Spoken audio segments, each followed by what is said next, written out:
நாம் ஏன் விடுதலை சிறுத்தைகள் கட்சியை ஆதரிக்க வேண்டும், ஏன் அவருடைய சின்னமான பானை சின்னத்திலே வாக்களித்து அவர்களை பெருவாரியான வாக்குகள் வித்தியாசத்திலே வெற்றி பெற செய்ய வேண்டும். சட்டமன்றத்திலே 10.5% நிறைவேற்ற வேண்டும், அவர்களுக்கு அளிக்க வேண்டும் என்று ஆணித்தரமாக குரல் எழுப்பியவர்கள் விடுதலை சிறுத்தைகள் என்பதை நாம் மறந்துவிடக் கூடாது. அதே போன்று பாராளுமன்றத்திலே என்ன நடந்தது என்று சொன்னால், ஓபிசி மாணவர்களுக்கு கல்வித்தொகை நிறுத்துகின்ற பொழுது அதை அவர்களுக்கு கொடுக்க வேண்டும் என்று ஓங்கி குரல் கொடுத்து அதை செயல்பாட்டிற்கு கொண்டு வந்தவராக தொல் திருமாவளவன் இருக்கிறார் என்பதையும் நாம் மறந்துவிடக் கூடாது. மற்ற சகோதர சமுதாயத்துக்காக அவர் குரல் கொடுப்பதை நாம் எண்ணி பார்க்க வேண்டும். பாராளுமன்ற நிகழ்விலே தொகுதி மறுவரையில மிக தெளிவான ஒரு கருத்தை சொன்னார்கள். இவர்களுக்கு வழங்க வேண்டும், நாங்கள் ஏற்கனவே எங்களுக்கு இருக்கிறது, ஜாதிவாரி கணக்கெடுப்பு எடுக்கப்பட்டதினாலே எங்களுக்கு கிடைக்கின்ற 33% மகளிர் ஒதுக்கீடு எங்களுக்கு கிடைத்துவிடும். மற்ற சகோதர சமுதாயத்தை சார்ந்தவர்களுக்கு அவர் ஜாதிவாரி கணக்கெடுப்பு இல்லாததனால அவர்களுக்கு கிடைப்பது அரிது, கிடைக்காது, வேறு மற்றவங்களுக்கு தான் போய் சேரும் என்பதை சுட்டிக்காட்டி ஆணித்தரமாக தன் கருத்துக்களை அங்கே பதிவு செய்திருக்கிறார். அவர் தொடர்ந்து தமிழகத்திலே வருகின்ற பொழுதெல்லாம் இடஒதுக்கீட்டுக்காக அவர் குரல் கொடுத்து கொண்டிருக்கிறார்கள்.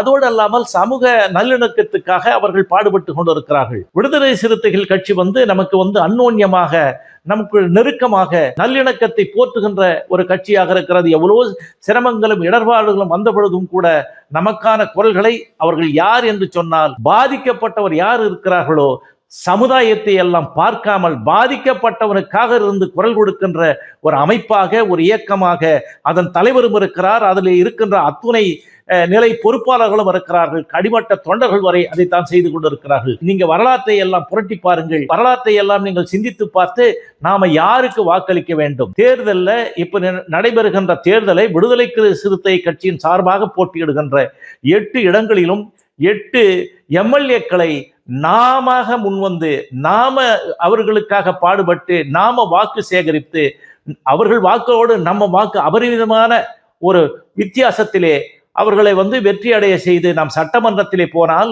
நிச்சயமாக அவர்கள் நமக்கு மட்டுமல்ல நியாயமானதை குரல் கொடுக்கக்கூடியவர்களாக இருப்பார்கள்.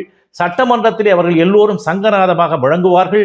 பெருத்த சமுதாயமான வன்னிய சமுதாயம் அங்கே குரல் எழுப்பாவிட்டாலும் இவர்கள் நமக்காக எழுப்புவார்கள்.